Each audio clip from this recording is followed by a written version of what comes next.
Scenarist Yulia Yakovenko. Kilki Symvoliv. 32,493. Nazwa. During game night, my wife said, "Absolutely not, never again. Who would sign up for this twice?" Prevo. During game night, my wife laughed and said, "Absolutely not, never again. Who would sign up for this twice?" I calmly handed her divorce papers. She begged, cried, but I remained unmoved. A few weeks later, she signed. I walked away, never looking back. Story. They say sarcasm is the last refuge of the desperate. I'm practically a sarcasm billionaire these days. That's what I was thinking as I watched my wife Rachel roll her eyes at me for the third time in 10 minutes. We were sitting at Murphy's bar with our usual Friday night crowd, playing some ridiculous relationship game that Bree had brought. The kind where couples answer questions about each other and everyone pretends it's fun instead of awkward. Before we dive deeper into this story, I have one small request. Please subscribe, drop a like, comment, and hit that hype button to boost this channel so more people can discover these incredible Reddit stories. My name is Ethan Voss. I'm 38, work in project management, and according to my wife of 15 years, I'm apparently the biggest disappointment since New Coke. Rachel made sure everyone knew it too. "Ethan, your turn," said Bree, our friend who had the unique talent of making every conversation feel like a root canal. She was Rachel's closest friend, which should have been my first warning sign years ago. The question is, would you marry your spouse again if you had to do it over? I looked around the table. There was Tyler Brandt, the gym owner who'd been making increasingly obvious moves on my wife. His buddy Greg, who at least had the decency to look uncomfortable during these sessions. Sienna, who was already 3 drinks deep and giggling at everything. And Rachel, my beautiful, sharp-tongued wife, who'd been treating me like a disappointing employee for the past 2 years. "Well," Rachel said, her voice dripping with that particular brand of contempt she'd perfected. "This should be interesting." I opened my mouth to give some diplomatic answer, but Rachel beat me to it. "Absolutely not," she announced to the table. "Never again. I mean, seriously, who'd marry this loser twice?" She gestured at me like I was a clearance item at Walmart. The table erupted in uncomfortable laughter. Tyler slapped his knee like it was the funniest thing he'd ever heard. Bree covered her mouth in mock horror, while her eyes gleamed with delight. Even Greg managed a weak chuckle. But I didn't laugh. Instead, I reached into my jacket and pulled out a manila envelope I'd been carrying for 3 days, waiting for exactly this moment. "Finally," I said, sliding the envelope across the table to Rachel. "Something we agree on." The laughter died like someone had unplugged the jukebox. Rachel stared at the envelope like it might explode. "What's this?" "Divorce papers," I said calmly, taking a sip of my beer. "I figured since you're so sure you wouldn't marry me again, we should make it official that you won't have to." The silence that followed was beautiful. Rachel's face went through about 6 different colors, settling on a shade of red I'd never seen before. Tyler's cocky grin melted like ice cream in July. Bree's mouth hung open like a broken mailbox. "You can't be serious," Rachel whispered. "Dead serious. You've been dumping on me publicly for months, Rach." Figured I'd return the favor. I stood up, threw a 20 on the table, and looked around at our so-called friends. "Thanks for the memories, folks. Rachel's all yours now." I walked out of Murphy's bar with more dignity than I'd felt in years, leaving behind 15 years of marriage and a table full of people who just learned what happens when you push a quiet man too far. The real fun was just getting started. 3 days later, I was packing boxes in what used to be our bedroom, while Rachel alternated between tears and rage. It was like watching someone flip channels between a soap opera and a horror movie. "You're really going to do this?" she asked for the 100th time. "Over a stupid joke?" I folded another shirt and placed it carefully in the box. "It wasn't a joke, Rachel. It was the truth. You've been telling me how much you regret marrying me for 2 years. I'm just making it easier for you." "That's not what I meant, and you know it." "Really? Because last month you told Bree that living with me was like being married to a human participation trophy." "I heard you through the bathroom vent." Her face went pale. She'd forgotten about that conversation, but I hadn't. I'd been collecting these little gems for months, storing them up like a squirrel preparing for winter. "You were eavesdropping?" "I was taking a shower in my own house. You were broadcasting your feelings about your disappointing husband to the neighborhood." My son Lucas appeared in the doorway, backpack slung over his shoulder. At 14, he'd inherited my tendency to observe everything and say little. He was also probably the only person in this house who didn't think I was a complete failure. "Dad, can I stay with you sometimes?" he asked quietly. Rachel spun around. Lucas, honey, your father is going through a difficult time right now. He's not thinking clearly. I'm thinking more clearly than I have in years, I said, zipping up the box. And yes, Luke, you can stay with me whenever you want. I'm getting a 2-bedroom apartment. You already found a place? Rachel's voice cracked. I've been planning this for 3 months, ever since you told Tyler at his gym that you were stuck with dead weight. I picked up the box and headed for the door. Yeah, I heard about that too. Small town, big mouths. The look on her face was worth every awkward night I'd spent sleeping on the couch. I was staying temporarily at my friend Marcus's apartment downtown. Marcus Chen was my college roommate, and the only person who'd never made me feel like I needed to apologize for existing. He was also brutally honest, which I desperately needed right now. About time, he said when I showed up with my boxes. I was starting to think you enjoyed being treated like a doormat. It wasn't that simple. It was exactly that simple. She's been treating you like garbage for years, and you kept taking it because you thought that's what good husbands do. Marcus was right, but hearing it out loud still stung. I'd spent so many years trying to be the perfect husband that I'd forgotten I was supposed to be an equal partner, not a punching bag. That night, my phone buzzed with a text from Rachel. We need to talk. This is crazy, I typed back. You're right. Staying married to someone who thinks I'm a loser would be crazy. She didn't respond. The next morning, I was at work when my coworker Tina knocked on my cubicle wall. Tina was one of those people who knew everyone's business before they did, but she was harmless enough. So I heard Rachel's been telling people you had a nervous breakdown, she said, settling into the chair across from my desk. What? Yeah, she called my sister Jennifer yesterday. Jennifer works at the salon where Rachel gets her hair done. Apparently, you've been acting erratic, and she's concerned for your mental health. I felt something cold settle in my stomach. She's trying to make me look crazy, probably. But here's the thing. Jennifer's been cutting Rachel's hair for 5 years. She knows all about the Tyler situation. I looked up sharply. What Tyler situation? Tina grinned like a cat who'd cornered a mouse. Oh, honey, you really don't know, do you? That afternoon, I did something I'd never imagined myself doing. I hired a private investigator. His name was Lyle Morrison, and he looked exactly like what you'd expect from a guy who used to be a cop and now spent his time following cheating spouses around town. Chain smoker, wrinkled suit, eyes that had seen too much. Your wife's having an affair, he said without preamble, sliding a folder across his desk.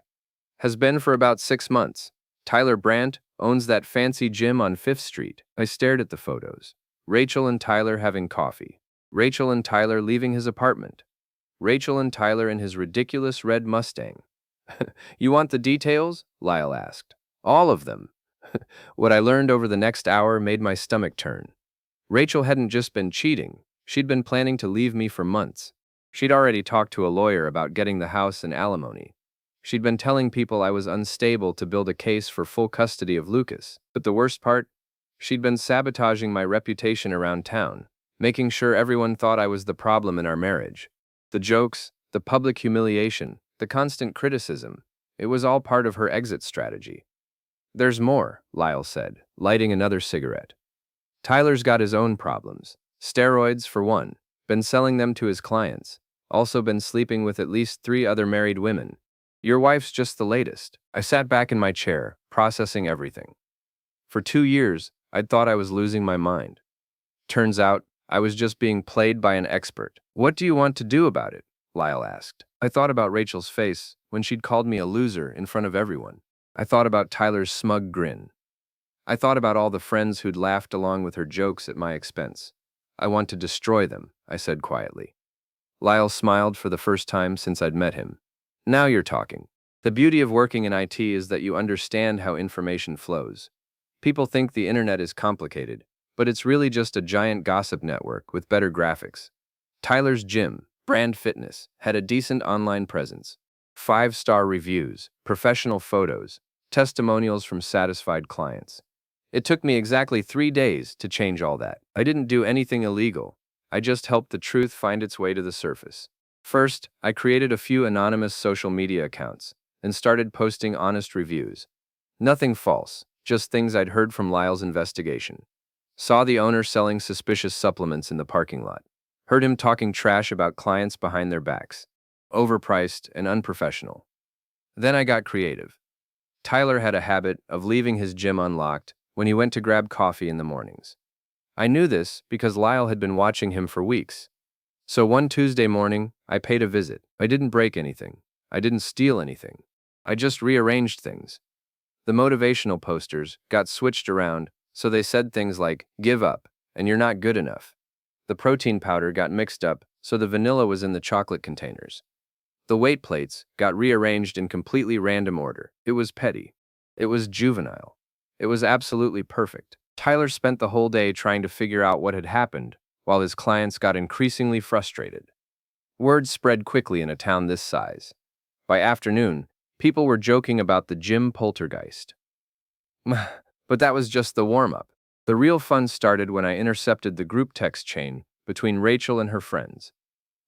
I'd been paying our phone bill for 15 years, which meant I had access to all our account information. It took me about 10 minutes to set up a mirror of Rachel's texts on my phone. Completely legal since I was still technically her husband and the account holder. What I found was even worse than I'd expected. Rachel, God, Ethan was so pathetic last night. Did you see his face when I called him a loser? Bree, I almost felt bad for him. Almost. Sienna, you're so much better off without him. Tyler's hot. Rachel, Tyler says Ethan looks like the kind of guy who apologizes to automatic doors. Bree, dead. Rachel, I can't wait to be done with this. Tyler's already talking about us getting a place together. Sienna, what about Lucas? Rachel, he'll adjust. Kids are resilient. I screenshot everything. Then I did something that probably wasn't very mature, but felt absolutely necessary. I forwarded the entire conversation to everyone in Rachel's office directory. Her boss, her coworkers, the receptionist, the cleaning lady, everyone. Within an hour, my phone was buzzing with calls from Rachel. I let them all go to voicemail. The messages got progressively more frantic. Ethan, what did you do? People are staring at me at work. What did you send them? This isn't funny anymore. Call me back. You're making a huge mistake. I finally texted her back. Just sharing your honest feelings about your husband. Isn't that what good communication is about? That evening, Tyler's red Mustang appeared in my apartment complex parking lot. He was waiting for me when I got home from work, leaning against his car like he thought he was in a movie. We need to talk, he said. Tyler was everything I wasn't: tall, muscular, confident in that aggressive way that some women find attractive. He was also, as I'd recently learned, a complete moron. Sure, I said, walking toward my building. Talk away. He followed me, which was exactly what I wanted. You need to back off, man. This thing with Rachel is between you and her. You're right, I said, stopping suddenly. Tyler, who'd been following too close, bumped into me. It's between me and my wife, so what are you doing here? Look, I don't want any trouble. Then you probably shouldn't have been sleeping with my wife for 6 months. His face changed. The fake friendliness disappeared, replaced by something uglier. She came to me, buddy. Said you weren't taking care of business at home. I smiled. Is that what she said? Yeah. Said you were boring. Said you couldn't satisfy her. Interesting. Because she told Bree that you finished too fast and smell like protein powder. The look on his face was priceless. She didn't say that. Check your phone in about 5 minutes. I sent you the screenshots. I hadn't actually sent him anything, but Tyler wasn't bright enough to figure that out immediately. He fumbled for his phone while I kept walking. This isn't over, he called after me. You're absolutely right, I called back. It's just getting started. That night, I got a call from Lucas. Dad, Mom's crying again. She says you're trying to ruin her life. What do you think, buddy? There was a long pause. I think she's been mean to you for a long time, and I think Tyler's a jerk. Yeah, he is. Are you really getting divorced? I looked around my temporary apartment. Bare walls, boxes still unpacked, the smell of Marcus's leftover Chinese food hanging in the air. It wasn't much, but it was mine. Yeah, Luke, we really are. Good, he said quietly. You deserve better. Out of the mouths of babes. Rachel tried to fight back, but she'd picked the wrong battlefield. While she was busy playing victim and trying to turn people against me, I was systematically dismantling the life she'd built on lies. The divorce papers I'd served her were just the opening move. My lawyer, Janet Morrison, Lyle's ex-wife, as it turned out, was a shark in a business suit who'd been handling messy divorces for 20 years. She's claiming mental cruelty, Janet told me during our meeting. Says you've been emotionally abusive and she's afraid for her safety. That's rich, coming from someone who spent 2 years telling everyone I was a disappointment. Don't worry, we have evidence of her affair, her planning to leave you, and her attempts to alienate Lucas. Plus, those text messages you forwarded? Her boss wasn't happy about employees discussing their personal lives in such detail during work hours. It turned out Rachel's little text chain had consequences she hadn't anticipated. Her marketing firm had a strict social media policy, and gossiping about clients and coworkers violated several clauses in her contract. She'd been written up and put on probation. But I wasn't done. Tyler's gym was hemorrhaging customers thanks to the mysterious equipment rearrangements and the growing rumors about his supplement sales. But I wanted to make sure everyone knew exactly what kind of person Rachel had chosen over her family. So I arranged a little show. Every Thursday night, Rachel and her friends had girls' night at Vintage Wine Bar downtown. They'd sit in their usual corner booth, drink overpriced wine, and dissect everyone they knew like they were performing surgery. I knew this because Lucas had mentioned it, and because I'd started paying attention to patterns. Rachel was nothing if not predictable. The wine bar had a nice setup, big screen TV for sports, decent sound system, and most importantly, a tech-savvy owner who'd hired me to upgrade their wireless network 6 months earlier. I still had the admin passwords. On Thursday night, I sat at the bar nursing a beer and watching Rachel's table. She was in full form, gesturing dramatically, while Bree and Sienna hung on every word. They were probably discussing my latest crimes against humanity. At exactly 9 o'clock, when the bar was packed and everyone was feeling social, I made my move. The TV screen flickered, then displayed something new. A slideshow of screenshots from the group text chain. Not just the ones about me, all of them. Weeks of conversations where they'd torn apart everyone they knew. Bree talking about her husband's embarrassing job. Sienna making fun of her sister's weight. Rachel describing Lucas as moody and weird like his father. The bar went dead silent as people read the messages. Then the murmur started, growing louder as people recognized names and situations. Rachel's face went white, then red, then white again. She grabbed for her purse, but it was too late. Half the town was already taking pictures of the screen with their phones. "Oh my God," I heard someone say.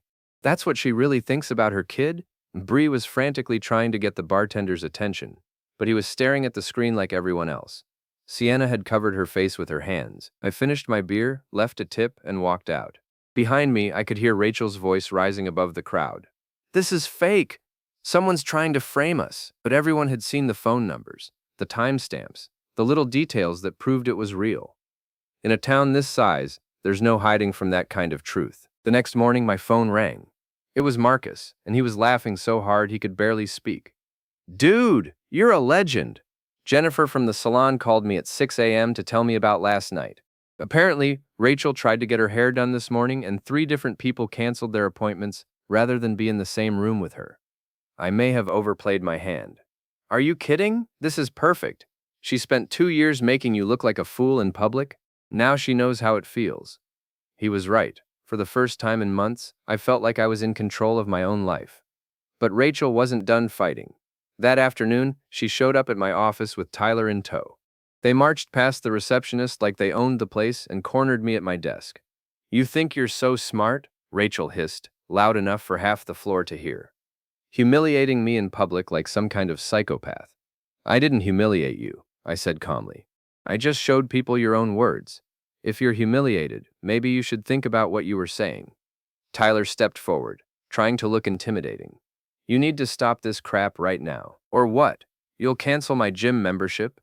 I stood up and Tyler took a step back. He was bigger than me, but he was also a coward. "I know about the steroids, Tyler. I know about the married clients you've been sleeping with. I know about the tax evasion and the fake supplement sales. Want me to share that information too?" His face went pale. "You're bluffing." "Am I? Check your Yelp reviews lately." I wasn't bluffing. Lyle had been thorough, and Tyler's business practices were shadier than a forest. It would take exactly one anonymous tip to the IRS to bring his whole operation down. "You can't prove anything," Tyler said, but his voice lacked conviction. "I don't have to prove anything. I just have to ask questions." Let other people draw their own conclusions. I sat back down and turned to my computer. Now, if you'll excuse me, I have work to do. Unlike some people, I actually earn my money honestly.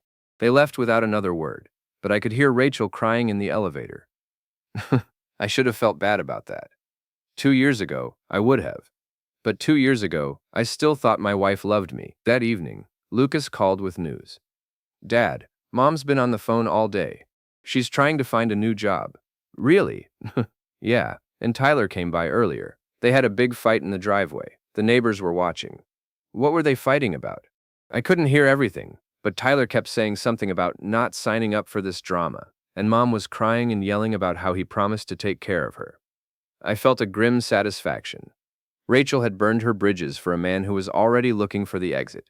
She'd given up her marriage, her reputation, and her job for someone who couldn't handle the first sign of real trouble. Are you okay, buddy? Yeah, I'm okay. Actually, I'm kind of proud of you. Proud of me. You're not letting them push you around anymore. It's like you're finally fighting back. Ha, out of the mouths of babes, indeed. 2 weeks later, everything came to a head in the most spectacular way possible. I was working late when my phone buzzed with a text from Lucas. Dad, something's wrong. Mom and Tyler are packing suitcases. I think they're trying to leave town. My blood ran cold. Rachel was panicking, and when Rachel panicked, she made stupid decisions, like trying to take my son out of state without permission. I called Janet immediately. If she tries to leave with Lucas, it's kidnapping, she said. The temporary custody order gives you equal time. She can't just disappear. What do I do? Stop her. I'll call the police and let them know what's happening. I drove to my old house faster than I'd ever driven in my life. Tyler's Mustang was in the driveway, trunk open, packed with suitcases. Through the front window, I could see Rachel rushing around, throwing things into boxes. I found Lucas in his room, sitting on his bed while his mother packed his clothes. I don't want to go, he was telling her. I want to stay here. We've talked about this, Rachel said without looking up. Your father's not stable right now. It's not safe for you to be around him. That's not true, and you know it. Lucas, you're 14. You don't understand what's happening here. I understand that you cheated on Dad, and now you're trying to steal me away from him. Rachel spun around, her face flushed with anger. Don't you dare talk to me like that. I'm your mother. And he's my father. A good father. Which is more than I can say for Tyler. That's when Tyler appeared in the doorway. Kid, you need to show your mother some respect. You need to get out of my house, Lucas shot back. I'd never been prouder of my son in my life. Nobody's going anywhere, I said from behind Tyler. Tyler jumped like he'd been shocked. Rachel dropped the shirt she was folding. Ethan, what are you doing here? She asked. Stopping you from kidnapping my son. I stepped into the room, and Tyler moved aside. He might be bigger than me, but he wasn't stupid enough to start a physical fight in front of a kid. Lucas, go pack a bag. You're coming with me. He's not going anywhere, Rachel said. I'm his mother, and I'm taking him somewhere safe. Safe from what? Me? I've never laid a hand on either of you. You've been stalking us, harassing us, destroying our lives. I've been exposing the truth. There's a difference. Tyler stepped forward. Look, man, this doesn't have to get ugly. Rachel's just trying to protect her kid. From his own father? The father she was planning to divorce and destroy while she ran off with you? I looked at Rachel. Yeah, I know about the lawyer meetings. I know about the custody strategy. I know about everything. Rachel's face crumpled. You don't understand. I never meant for it to happen this way. You meant for exactly this to happen. You just didn't expect me to fight back. Lucas stood up and walked to my side. I'm going with Dad. Lucas, please. No, Mom. You made your choice. You chose Tyler over our family. Now I'm making mine. The look of devastation on Rachel's face almost made me feel sorry for her. Almost. But then Tyler opened his mouth. This is ridiculous, he said. Rachel, just grab the kid and let's go. We'll sort out the legal stuff later. That was the wrong thing to say. I stepped between Tyler and my son. Touch him and see what happens. You threatening me? I'm promising you. For a moment, we stared at each other. Tyler was bigger, younger, and stronger, but I was fighting for my child, and that made all the difference. Tyler blinked first. This is insane, he muttered. I didn't sign up for this drama. Then leave, I said simply. What? Leave. Walk away. Go back to your gym and your steroids and your married clients. Nobody's stopping you. Tyler looked at Rachel, then at me, then at Lucas. I could see the exact moment he realized that Rachel came with complications he didn't want to deal with. Rachel, he said slowly, maybe we should think about this. Think about what? Her voice was sharp with panic. This whole situation, it's gotten out of hand. Maybe you should work things out with your husband. The silence that followed was deafening. Are you breaking up with me? Rachel whispered. Tyler ran his hand through his hair. I just think, maybe this isn't the right time for us to be together. You're breaking up with me, right now, in front of my son and my husband. Rachel, get out, she screamed. Get out of my house. Tyler didn't need to be told twice. He grabbed his jacket and headed for the door. I'll call you later when you've calmed down. Don't bother. We heard the front door slam, then the sound of his Mustang roaring to life. Rachel collapsed onto Lucas's bed, sobbing. I've lost everything. My job, my friends, my reputation, and now him. I should have felt triumphant. This was what I'd wanted. Rachel abandoned and alone, facing the consequences of her choices. Instead, I just felt tired. You didn't lose everything, I said quietly. You threw it away. There's a difference. She looked up at me with red, swollen eyes. I know you hate me. I don't hate you, Rachel. I hate what you did to us. I hate how you made me feel worthless for 2 years. I hate that you were planning to destroy me and take my son away. But I don't hate you. Can you ever forgive me? I looked at my son, standing beside me with his overnight bag packed. I thought about the man I'd been 2 months ago, beaten down, apologetic, accepting scraps of affection like they were gifts. I can forgive you, I said. But I can't trust you, and I can't love you, not anymore. Lucas and I left Rachel crying in his empty room. 3 months later, the divorce was final. Rachel got the house, but she couldn't afford the mortgage without my income and had to sell it. She found a job at a smaller marketing firm in the next town over, making about half what she used to make. Tyler never called her back. Bree and Sienna weren't speaking to her anymore. Turns out, having your private conversations broadcast to the entire town tends to damage friendships. Rachel was effectively starting over, alone. Lucas chose to live with me full-time. The judge said it was unusual for a 14-year-old to be so adamant about custody. But Lucas had been very clear about his preferences. Rachel got him every other weekend and 1 evening a week. I moved into a nice 2-bedroom apartment across town. It wasn't fancy, but it was ours. Lucas helped me pick out furniture and hang pictures on the walls. For the first time in years, I felt like I was building something instead of watching it crumble. Tyler's gym went out of business 2 months after our confrontation. Turns out, when people start asking questions about your business practices, it's hard to keep operating in the gray areas. He left town owing money to half his creditors. I never did report him to the IRS. I didn't need to. Sometimes the truth has a way of surfacing on its own. Marcus threw me a divorce party at Murphy's Bar, the same place where this whole thing started. Most of our old friends showed up, including Greg, who apologized for laughing at Rachel's jokes. I always thought she was too hard on you, he said. I should have said something. Don't worry about it. It all worked out. And it had. I wasn't the same man who'd sat at that table 3 months earlier, absorbing insults and pretending they didn't hurt. I'd learned something valuable. Respect isn't something you can earn by being perfect. It's something you have to demand by refusing to accept anything less. The best part was watching Lucas flourish. Away from his mother's constant criticism and Tyler's toxic influence, he started coming out of his shell. He joined the robotics club at school, made new friends, and even started cracking jokes at dinner. Dad, he said one evening while we were making spaghetti, do you ever miss being married? I thought about it. I miss being married to the person I thought your mother was, but that person never really existed. Are you going to date anyone? Maybe someday. Why? He grinned. Just make sure she's nicer to you than Mom was. You deserve someone who thinks you're awesome. You think I'm awesome? Dad, you took on Mom, Tyler, and all their friends and won. Of course you're awesome. I ruffled his hair. Thanks, buddy. 6 months after the divorce, I ran into Rachel at the grocery store. She looked tired but not broken.